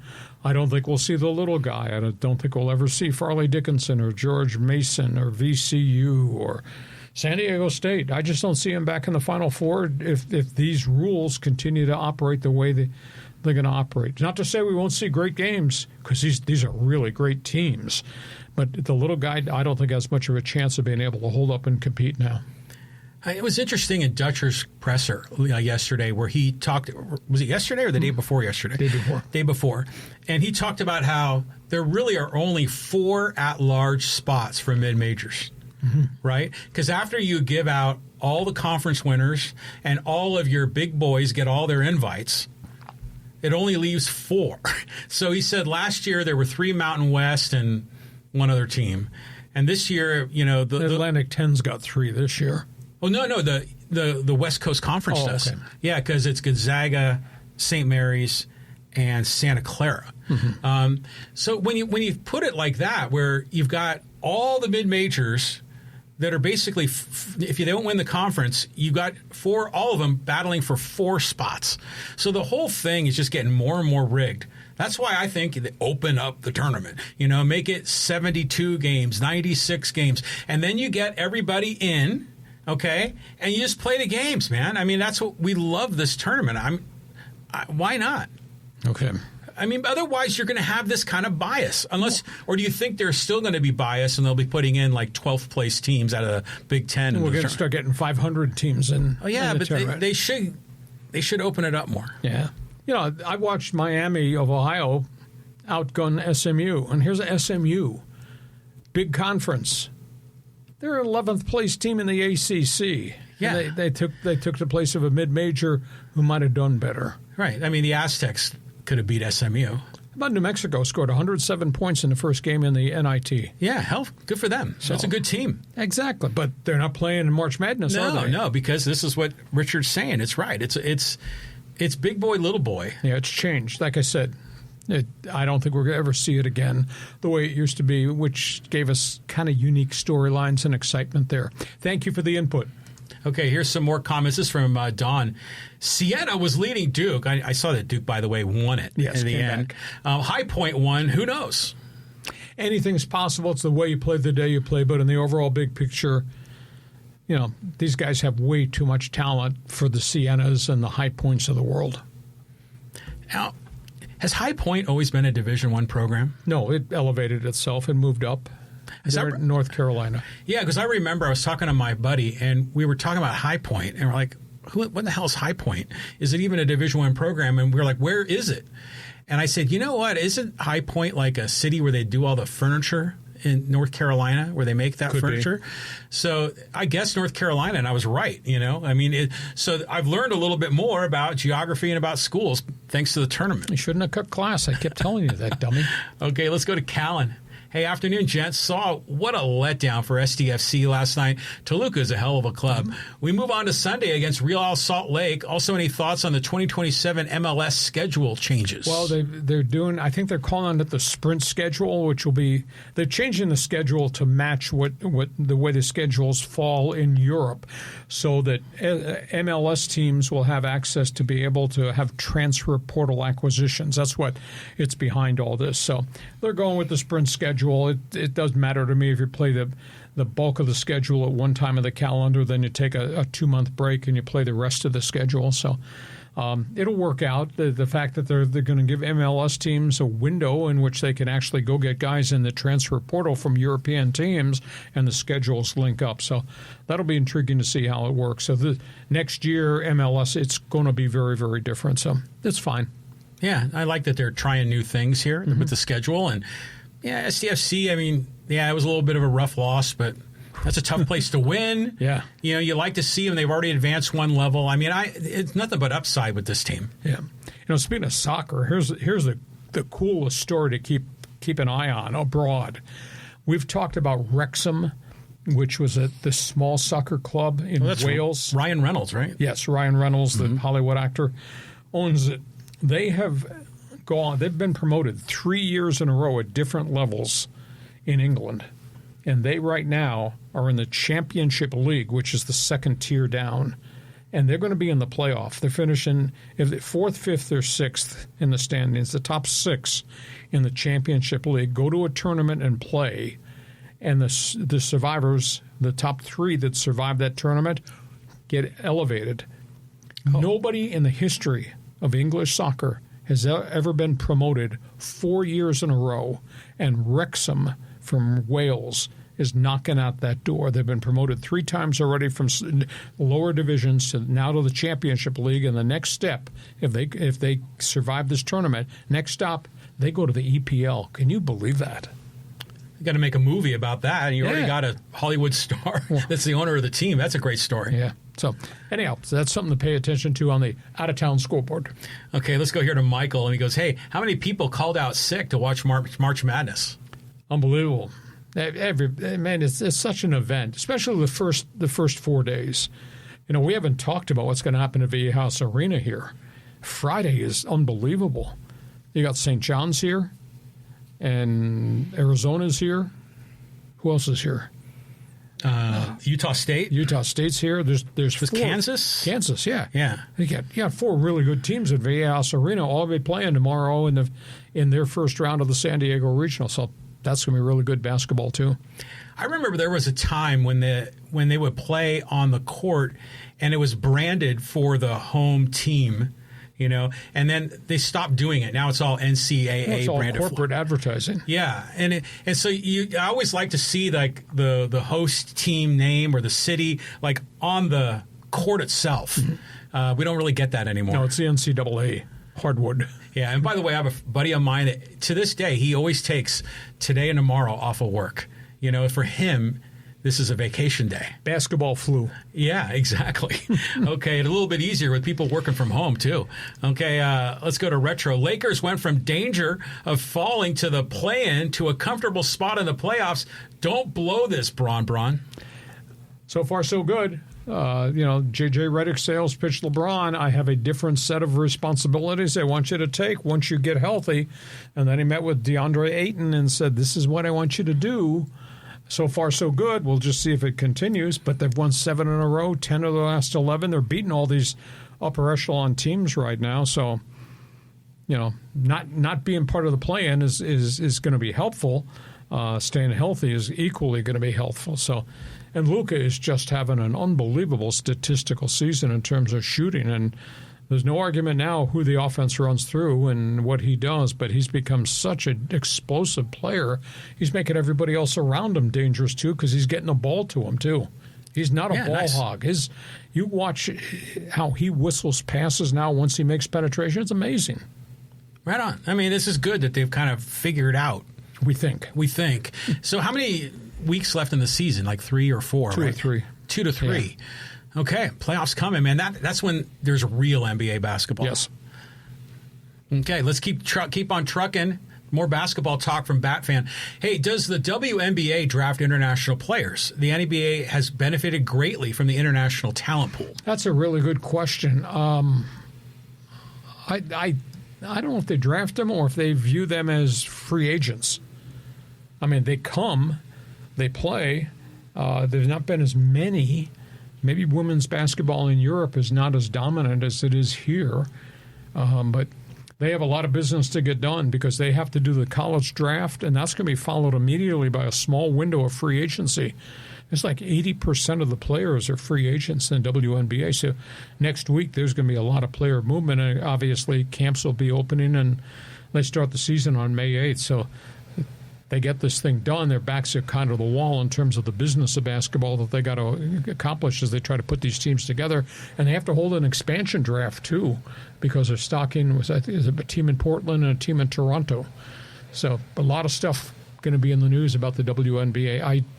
I think if whatever they're getting from Europe, I think is probably because of veteran free agents, not a draft per se. Interesting. Well, I know basketball for women is pretty far along in Asia, right? Mm-hmm. Like in China and other nations. But I don't really think of women's basketball being as developed as men's basketball when it comes to international. No. I don't know if I'm right or wrong on that. That's my instinct. Because usually in these tournaments, Team USA on the women's side is just an overwhelming favorite, more so than the men are favorites. So, but if they can open up markets and you bring people over here from Slovenia, like Luka, you got some ladies from Slovenia. That's where Melania Trump is from. Think she could post up? Why did you have to bring politics back into this conversation? We're talking about, well, she's tall, too. Anyways, bring them on. I think if you make this sport more international, that only has upside for the WNBA. The WNBA players over the years would spend their off season because they were not being paid great amount of money in here. They would spend their off season. They would go to Europe. They would go play in Russia in the off season. Brittany Griner. Exactly. She was in Russia. Yeah. So. But I don't think there's many Euros talent-wise that could play at this level at this point in time. But keep tabs. WNBA is going to be in the news a lot in the next 3 weeks. Yeah, okay. Good on them. Move on. Okay, we'll go to Teamer. Hey, for the Angels front office, thinking Mike Maddox is going to try and fix all the pitching problems that they have just tells you how stupid the Angels front office is. Well, Maddox has a good track record of working with pitchers, especially pitchers who have come back from surgery. I just don't think they have enough pitching. I don't think they got the right pitching in the offseason. I've joked about they went shopping at Dollar General and look at what they got. And now they got guys with ERAs of 9 and 12 and 13, and you're trying to sell me that's going to be part of your rotation or part of your key bullpen guys. I just don't know. Maddox, though, has a good reputation of working with young pitchers and they do have a lot of young pitchers, and has a reputation, obviously, of helping guys who've come back from surgery. So I'm not going to denounce Mike Maddox, but I'm kind of like you. I don't understand this whole blueprint game plan. When you had significant amount of money below last year's budget, you could have tried to go get better pitching, and instead they got Grayson Rodriguez coming off injury and Manoah, who's had injuries and just isn't the same guy. And those are two guys you're counting on for opening week of the season to be cornerstones of your rotation. Doesn't look like that's going to be the case. Yeah, Artie Moreno is high on Mike Maddox. Yes. Yeah, he thinks he's going to be a difference maker for the franchise. I don't know. I mean, I just not sure what to ever think of the Angels. I just don't really understand the strategy. I don't like the ragtag roster. I mean, I study that stuff all the time. And I said, and if these guys had good springs, maybe I'd feel different. But they have not had good springs, and here we are, a week out from the start of the season, and we're talking about guys with ERAs of 11, 12, and 13, and that's going to be part of your pitching staff? Wow. Yeah, and then Pomeranz, 13.5 out of the bullpen. Ooh. I saw a video clip of Mike Maddox in the, working in the bullpen sessions, at spring training, and he's like riffing with a lot of his pitchers. Hey, man, what do you think of this? All good stuff. But he referred to one of his pitchers as Ferris Bueller. Like, hey, Ferris Bueller, blah, blah, blah. And I thought to myself, man, his brother, Greg Maddox, looks like Ferris Bueller. You ever thought of that? So anyways, both those Maddox brothers those guys are amazing for baseball. Keep an eye, if you're an Angel fan, keep an eye on this kid, Ryan Johnson. They threw him out there last year. He had never pitched an organized ball, and he wasn't ready, and he got lit. But he's had a good spring. Keep an eye on Bremner, the kid out of Cal Santa Barbara, last year's #1 pick. Yeah, that's the one. Now, they have not pitched him a lot in spring training because they're trying to develop his repertoire. He's probably going to start at AA. Maybe, I don't know if he's ready for AAA, but we'll see how fast he advances. But that's a hot commodity guy. But they need more of those type young kids. Yeah, they do. Yeah, #1 overall, the Angels have. So, I mean, hey, bring them on. Give them an opportunity. Okay, thank you. All right, let's go to John. Hey, the World Baseball Classic was an incredible way to pique interest in the upcoming baseball season. That MLB will look at doing this during the All-Star break has a lot of promise. However, how will this impact the current All-Star game? Well, how long is the break going to be for the All-Star festivities? How many teams representing the WBC? I think the number of teams need to be streamlined. We don't need, what do we have, 12? Yeah, I think so. Yeah, we don't need 12. Find a way to choreograph it differently. But the fact, John, that it's midsummer and everybody is in full game pennant race mode, I think every pitcher, now that he's seen what the event has become, will want to throw for my country. So have a 15-man pitching staff, and you just put an innings limit on how much each starter can go. But if you got a 15-man staff for that whole week, that's how you do it. Yeah, you protect the arms, but the guys will go out and give you max effort for 3 innings because it's midseason and they can do 3 innings. Well, if it were up to me, I would do the All-Star break. I would have a 2-week All-Star break every year. This is how I would do it. And then I would have the WBC replace the All-Star game on every 4th year. And so the 3 years in between would be a normal All-Star game. Okay. Then every 4th year would be a WBC tournament. I would keep it to nation-specific. So Venezuela can be Venezuela. They don't have to be part of the DR and part of Puerto Rico and kind of figuring out these weird configurations. The beauty of this is if you have individual nations that can represent. That's what made Italy so special in this tournament. And I would still have the home run derby because all your big guys are going to be there, and they don't necessarily need to be guys on the WBC team. And by the way, even on the WBC years, you would still have to have an all-star roster because a lot of guys get bonused on that, but it wouldn't necessarily be a game. So you wouldn't play the game on the all-star roster? Once every 4 years, I would not. Should we jack the WBC up and make it an every other year event? I mean, it's so... but it's like the World Cup is every 4 years. Mm-hmm. So I think that every 4 years is right. Okay. Well, what do you think? Do you think Olympic baseball, assuming the pros play, will be a bigger deal than the WBC? I'm not sure. I don't know. We just came through something really, really special. And they are negotiating. The Players Association has had conversations about what Olympic baseball should look like. But again, that's in the middle of your baseball pennant race. That impacts your season. You're going to shut down baseball completely for 2 weeks for the Olympics? Oh, so now here you go. Now maybe you do the Olympics 1 year, the WBC another year, and then the other 2 years you have a regular All-Star game, and you still take the 2-week break. I don't know. I mean, I think there's ways they can figure out a way to make it work. Okay. John, thanks for being with us. Okay, let's keep on going. We're going to social media. Got a bunch of guys to get involved here. Hey, let's talk some soccer. This is with MLS Soccer 96. Hey, I say Team USA will make the quarterfinals in the World Cup. Get to the group of 16. I think this is from top to bottom on the roster, and they just released the 26-man roster now for the next series of friendlies, and all the young guys are there. So they start with Christian Pulisic and Weston McKennie, and then they work their way all the way down to the young kids that they force-fed in the past friendlies. I think this is the best collection of firepower goal scorers they've had in a long, long time. I'm going to be intrigued to see. I think they play Belgium and Portugal in March. At the end of March in the last group of friendlies, and then obviously they get ready for the World Cup. But they seem to have an awful lot of firepower, and they seem to be pleased with how they've developed the cross-section of athletes.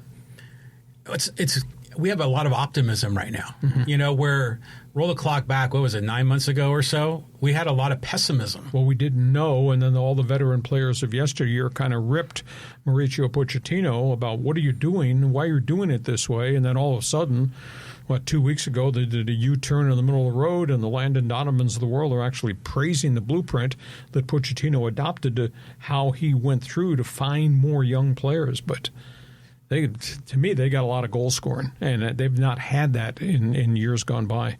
Yeah, right on. Yeah, I mean, the whole idea of America was always like the little guy in this tournament. Yep. And it would just be nice, they need to necessarily be a favorite like Brazil every year, but if America can be competitive every year, right on. They get to the group of 16, that's an accomplishment. If they won inside the group of 16, wow. They did that one year. Mm-hmm. I think it was the 1 year they beat Mexico, I think, in the round of 16 and then went on. Mm-hmm. But, that is the ultimate tournament. I mean, that's WBC on triple steroids. The other thing is there's 48 teams now in the World Cup. Yeah, good. So we'll expand the tournament, man. I love that. I'm looking forward to it. I think it's going to be electric because it's going to be here. It's going to be in our time zones. Yeah, I got to get because just another kind of a tangent. Did you see for the Olympics, there's going to be a bunch of soccer games in San Diego? Yes. Oh, yeah. They play 11 games at Snapdragon. Yeah, including the bronze medal match. Yep. So that's going to be pretty big. And the men's and women's semifinals. Okay. Oh, the semifinal and the bronze medal match. Yes. That's legit. Soccer City. So I guess they're probably going to have the finals in the Rose Bowl, maybe. Oh, yeah. Yeah. Yep. Okay. Or at SoFi, I believe. One or the other. Yeah, exactly. Okay. But how cool is that? What does it say about what San Diego is on the soccer map now? It used to be that in the Olympics, there would be like some equestrian events that kind of would find their way down near Del Mar, but it's nice to be, soccer. Bring it on. I went to the Olympics when I was in L.A. in '84. I was working over in Phoenix, and I came over here for 2 days. I saw a lot of track and field at the L.A. Coliseum.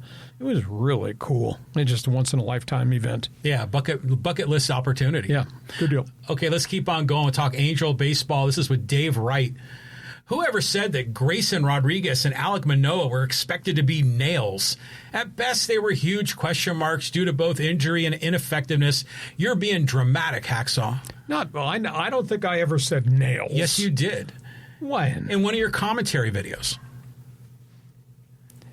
I think you asked the question, can they be nails? Oh, okay. That's different than saying they nailed it. Right.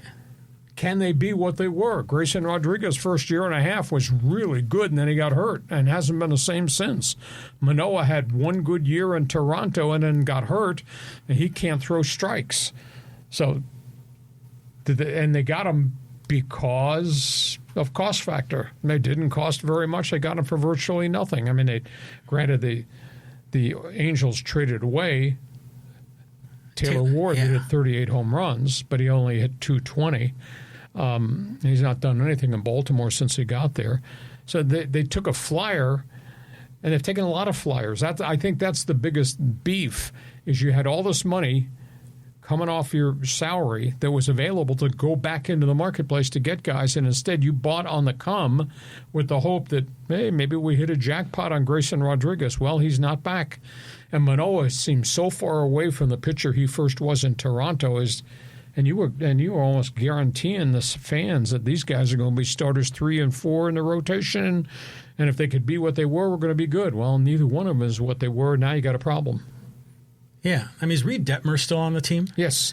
Okay. But he's not been dominant. He's going to be the third starter. Soriano is going to be the ace. Reed Detmers is going to be the third guy, at least. But he's been found wanting as a starter. They put him in the bullpen. Now they've elected to bring him back, and he's a more mature pitcher now. At one point, I thought he had all the number one qualities you want, and then it got away from him. Well, they got those young kids. I mean, having a good spring, and that guy from Santa Barbara. Well, I don't know if Bremner's ready. I mean, he's hardly pitched at all. So we'll see where this goes. Yeah, Bremner and Johnson are the two names he might be part of this future sooner than later. But there's one guy with a really long name. Well, Kochanowicz. Yeah. And he's got to go in the rotation now because he's had a good spring, but he was found really wanting last year, and they force-fed him, and he got lit, but he's got a 1.98 ERA this year, so I think he goes into the rotation. Cool. I have a couple of finds then. So far. So good. We'll see. Okay. All right, let's move on. Chargers talk with Carlos Music. Hey, Zion Johnson was average during his years in L.A., up and down, inconsistent. He's not worth his new contract. Owe hasn't proven himself long enough to justify his huge money deal. He's not a proven star yet. The quote, Spanos is cheap, unquote, is the lazy man's answer. We spent a ton of money with top front office and coaching, new facilities, lots of extensions. It's too early to write off Ortiz off.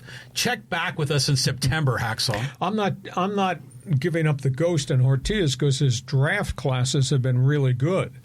But at the end of the day, when you got $90 million in cap space, spend it. Now, I agree with you. I mean, the Washington Commanders gave Owe $25 million a year.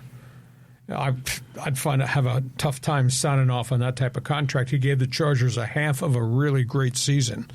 Now, did he have a great year by himself, or did he have a great year because Tuia Polutu and Khalil Mack are part of the linebacking core too? Got to weigh that in the equation. Zion Johnson signed in Cleveland, I think, for $16. That's kind of pricey, but you got the money. And I'd much rather have 3 number 1 draft picks rather than 2 number 1 draft picks in my offensive front, and then you go patch the rest of it. But I just don't think they're a better team now. They've lost too many guys that I thought were kind of impactful players, and there were a bunch of role players at defensive tackle. They lost 3 defensive tackles, and they lost Owe. And I don't think the offensive front now is equal to what the offensive front was before. Center is a little bit better, but you got black holes at guard. So I just don't understand the philosophy of buying on the cheap when you had $90 million cap space. I do know that they did have to re-sign a whole bunch of their guys, and they have for the most part. But to me, it's just not the same team.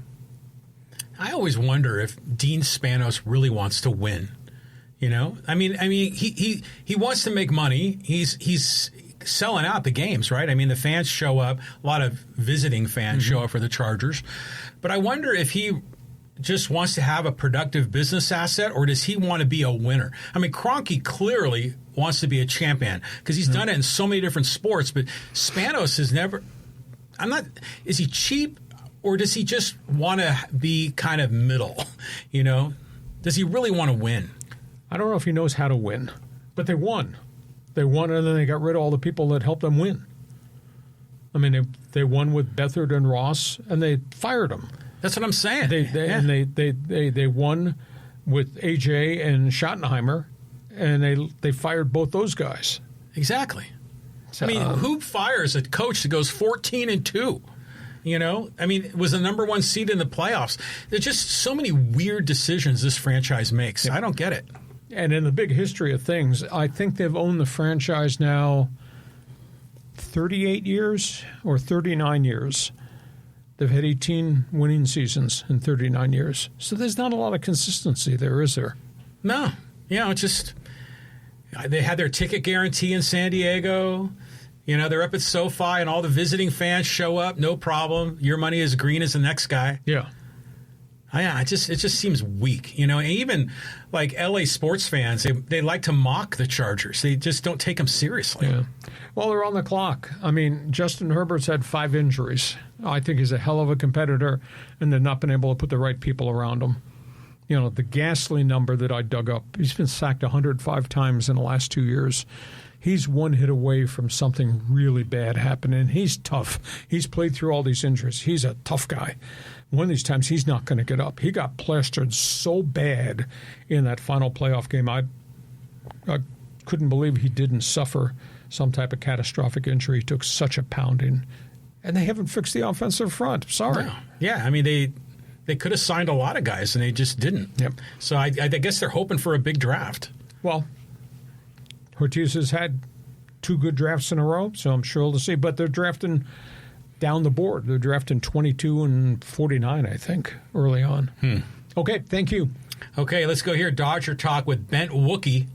Hey, talking about Kyle Tucker, you were giving him a hard time because he wasn't hitting in spring training.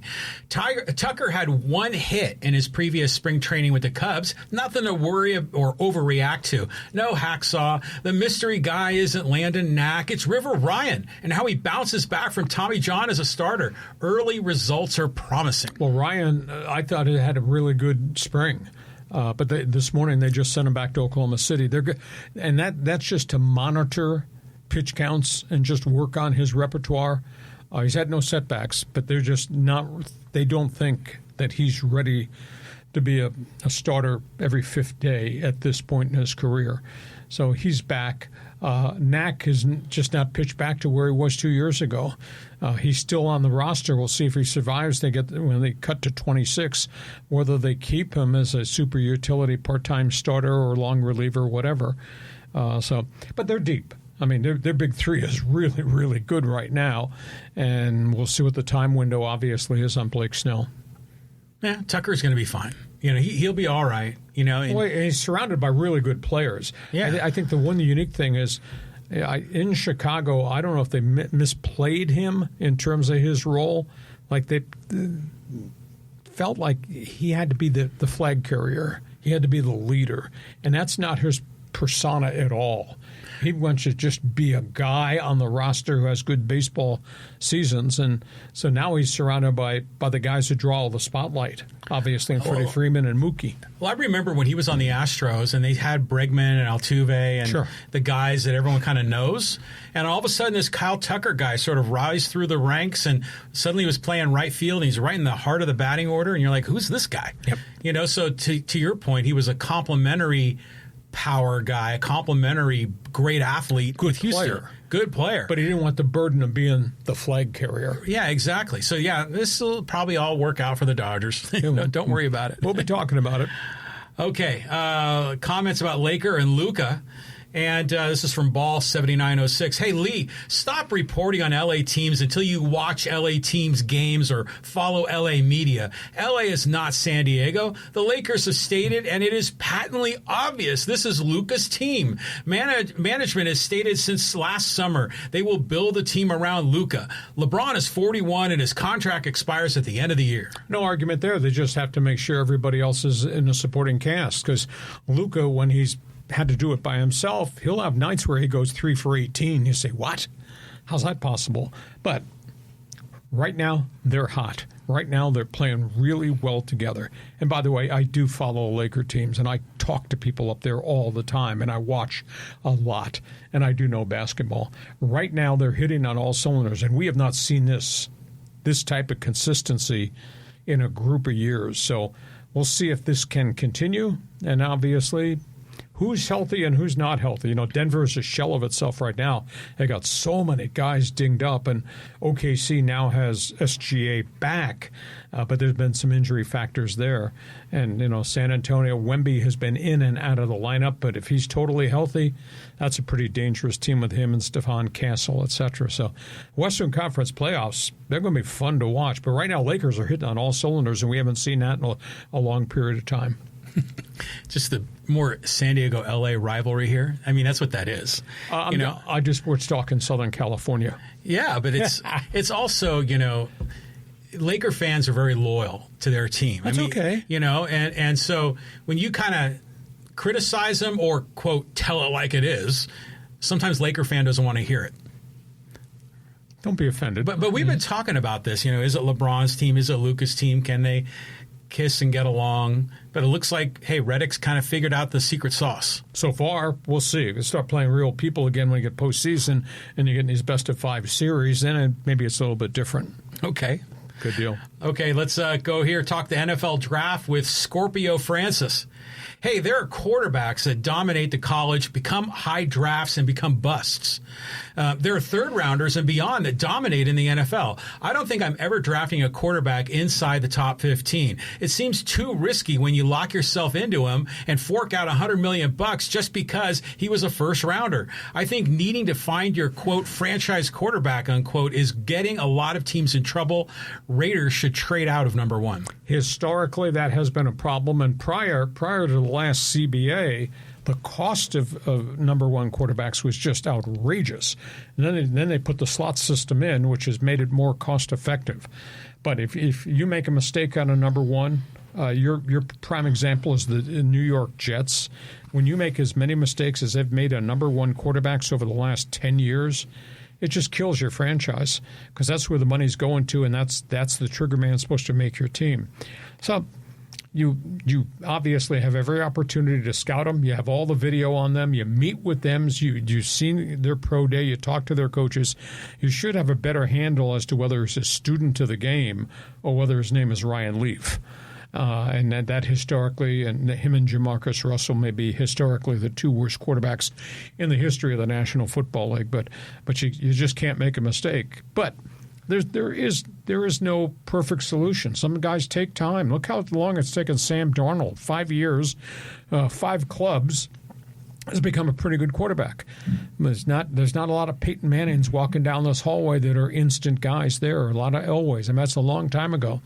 So you just got to do the research and not make the mistake, rather than be forced by public pressures. I desperately need a quarterback. I'm taking this guy because this was the hot guy. You got to make sure that he's the right guy. Yeah, I agree. And I think in this particular case, I agree with Scorpio. Raiders should trade back. I mean, if you've got like an obvious can't miss guy like an Elway or a Peyton Manning, okay, you take that guy if you got the number 1 overall pick. But if like Fernando Mendoza's good, but is he great? And you got so many other holes on that roster. I know they had a great offseason with free agents, but they've still got holes. I don't know. I mean, you could slot Kirk Cousins in there for a year or 2 and then draft the top QB next year. Everybody's going to want to draft the top QB next year. Well, there's a bunch of them available, and so there'll be trade opportunities to reposition yourself. Maybe this isn't the year to go for Fernando Mendoza. That's why you do the homework on Mendoza. Did he throw for 4,500 yards? No. But he threw for 41 touchdowns, and he threw touchdowns when he had to win against the best teams they were playing on the schedule. Yeah, he did. So, I mean, it's different to throw 5 touchdowns against Northwestern as compared to unbeaten Ohio State and their great defense. And Ohio State's defense is going to be all over the first round of that draft, and he beat them twice. Well, the way that Penn State game finished up, where he threw the touchdown pass at the very end and the receiver barely got his foot in, so you can definitely say that he's a winner. Yep. So I wonder if he's going to be a winner like a Joe Montana, where he's not necessarily Adonis, he's not Michelangelo's David, but he's smart, he knows how to win, and he can get you to the promised land. It'll be interesting. And John, for the first time in his life, John's got a valid contribution to this podcast. John says, Raiders could trade out. If they could get Kirk Cousins on a rental for 2 years, trade back, yes, and then make a run on more of those offensive linemen and those Ohio State players, I kind of buy that. Yeah. But it's Raider Nation, though, so you never know what they're going to do. So, all right, listen, we hope you have enjoyed this podcast. Boy, we've covered an awful lot of territory. We're here Mondays and Thursdays at 1:30. Tell your friends who we are and what we are doing. Want you to share, subscribe. When you subscribe on the YouTube channel, you get the alerts every time we put up the additional videos up there. Want you to check my website out. I write sports every day of the week, Monday through Friday. Just go to leehacksawhamilton.com. You can read the best 15 minutes in sports every day and my one man's opinion column. Also, want you to become part of Hacksaw's Insiders Group. There's an orange box right on the homepage. Fill it out. You get invited to get on the email list. John and I send out 2 emails a day pertaining to the world of sports. We think you'll really enjoy that. And you can help us grow this thing a lot. Find that box that says thumbs up. Find the box that says follow. And obviously on Apple, hit the 5-star rating evaluation. Helps us grow this thing a great deal. And we're at 10,000 subscribers right now in the 4th year. That's pretty cool. So we thank you for being part of our team. Podcast brought to you by Dixieline Lumber and Home Centers.